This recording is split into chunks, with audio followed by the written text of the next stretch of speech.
am here on behalf of my son and a group of other mothers who also have special needs children like mine. And I speak for all of them when I say that we have completely lost our trust in the Burlington public school system. My son came home last week, clearly shaken up, and asked to privately talk to me. He said, "Mom, we took a test today at school, but the questions were really weird. I didn't know how to answer them. I didn't want to take the test, but my teachers made me." It wasn't until I saw the questions posted on Facebook that I understood what he was talking about.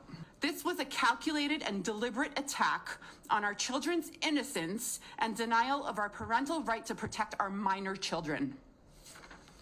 With this survey, you have exposed our innocent children to mental pornography. This is sexual grooming and downright sexual assault on our children. You have corrupted their innocent minds by exposing them to explicit sexual acts that most adults would not even tolerate being asked about. Not only were they asked about if they'd ever done any of these things, but you went a step further and described these sexual acts. How dare you step over our parental rights and expose our minor children to these lewd and disgusting acts? We have been protecting our children from the day that they were born, and in one day, you've destroyed all of our work. So my daughter was asked, have you ever had sexual contact with another person? I thought sexual you opted her contact. I did. And she told she was opted out, but she was still told the survey was mandatory, so I have screenshots from her. Sexual contacts includes things such as kissing, touching, sexual intercourse. Have you ever had sexual intercourse including vagina sex, which is when a penis goes inside of a vagina, oral sex, which is contact between the mouth and the genitals, anal sex, which is when a penis goes in the anus, in parentheses, but in the use of toys or props, vaginal or anal. These things keep happening over and over again, and I'm tired of having to fight for the right of my child and every other child to not have sexual content pushed on them. They're in middle school. Please let them go through puberty without this stuff being pushed on them. Parents are tired of it. I don't like to be up here. I hate this. I hate conflict. But what I hate more is knowing the impact of kids, of this stuff getting pushed on them and normalizing it to them. I was one of those parents who opted my kid out because as soon as I saw it, I said, I don't want my kid taking this. And he took it. And I'm disgusted that he had to answer those questions. Did he take it? He didn't.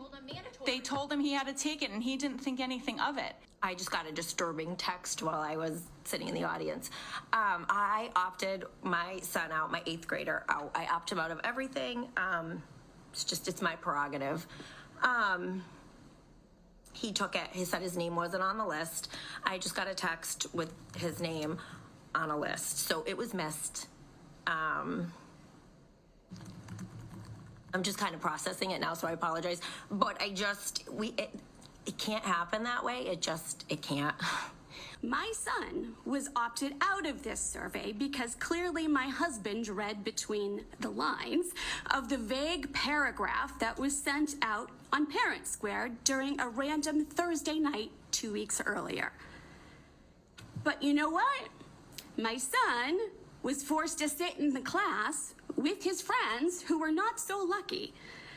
His best friend turned to him and pointed to a question on the survey and asked my son, "Bro, what's this?" My son said he opened his eyes wide and said, "No idea. Google it."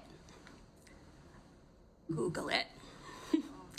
Now I come from a generation that had to look up everything in the dictionary or the encyclopedia. Most likely, they didn't have actual photos and certainly not videos on the pages. Don't get me wrong. I'm not saying I was better or perfect, and I'm pretty sure my class is the reason that the bathrooms are locked during bell time. But can you honestly look us in the face and tell me that this survey is appropriate for middle school or even high school? By the way the questions were labeled with the meanings explained in the paragraph before, makes one think you were trying to teach them how to do or use these things. But I went to practice the other night, the night of the survey, and I hadn't seen my son yet because I didn't come home from work. I went straight from work to his practice. And there were no less than a dozen parents sitting in a circle talking about how horrible this was. And when I showed up, they knew that I'd be of like mind. So we had this discussion. I was terrified. And then I spoke to my son, who was opted out and was told that he had to sit down. So each parent has the same story. We were opted out, and it wasn't honored. And this is not the first time. It happens repeatedly, over and over and over again. It needs to end. And it's not an oversight. So you can say, well, this wasn't done intentionally. It's been done intentionally, if not by the people sitting in this room, which I have a different opinion on. But again, who are the architects of this thing? And if I do more research than the people that are being paid to do it, that's a problem. And it's not hard to find.